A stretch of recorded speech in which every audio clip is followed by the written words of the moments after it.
Olá pessoal, chamo mais uma vez no canal para gravar um vídeo sobre uma polêmica recente que envolve a pesquisadora e antropóloga Lily Schwartz e a Beyoncé. A Lily Schwartz fez um texto comentando o último álbum da Beyoncé, Black Skin, em que ela faz uns questionamentos em relação ao fato de Beyoncé ter recuperado certa ancestralidade idílica, segundo as palavras de Lily Schwartz, e de algum modo ter perdido a oportunidade de fazer uma reflexão mais aguda sobre o racismo.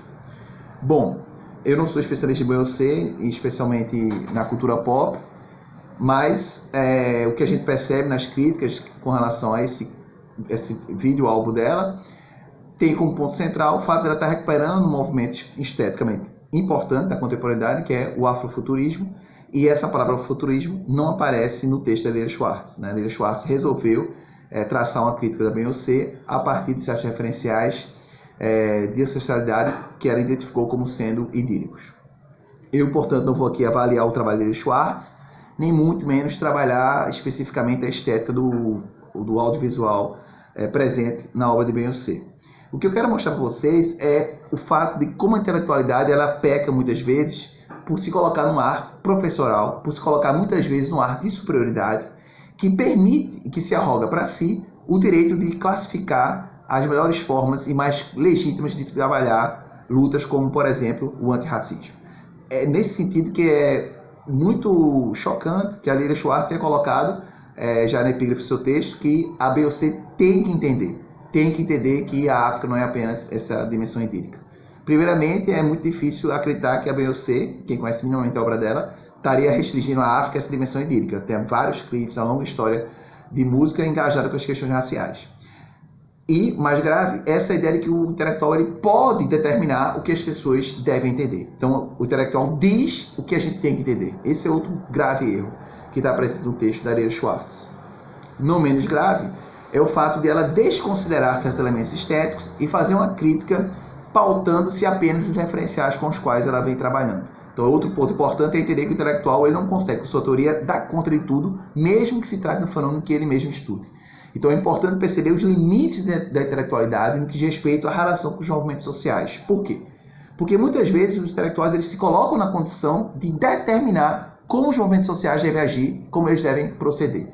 E esse é um ponto que a gente tem que colocar em questão como intelectual, que é justamente o seguinte: colocar em questão o fato de que nós não estamos pensando contra os movimentos sociais, não podemos pensar também, diríamos assim, como se nós pudéssemos ensinar os movimentos sociais de forma professoral. A gente tem que pensar com os movimentos sociais, ou seja, pensar com eles, pensar em que sentido essas demandas, essas estruturas que são colocadas em questão devem ser refletidas, podem ser ampliadas e podem ser conectadas com outras demandas, como, por exemplo, o que se coloca hoje como as demandas da interseccionalidade, que entende, portanto, que as questões raciais estão ligadas às questões de classe e de gênero.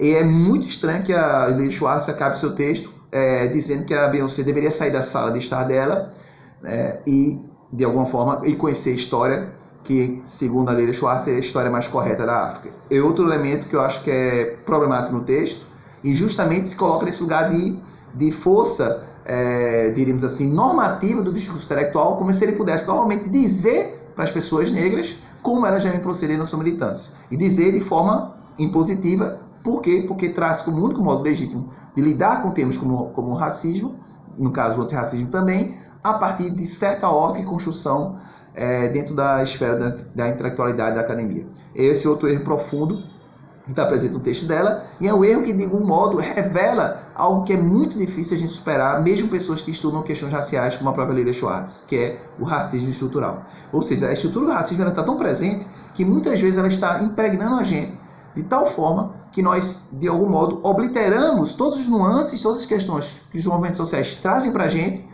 e optamos por lançar uma opinião que é, no mínimo, racista no que diz respeito a essa estrutura do racismo que nos permeia. Então, muitas vezes, o grande papel intelectual no que diz respeito aos movimentos sociais é de escutar. Porque se há um privilégio da intelectualidade, esse privilégio que a gente tem que estar sempre disposto a aprender. E desfrutar desse privilégio é o papel que a gente deve encarar como grande papel da vida intelectual. É isso, gente. Valeu.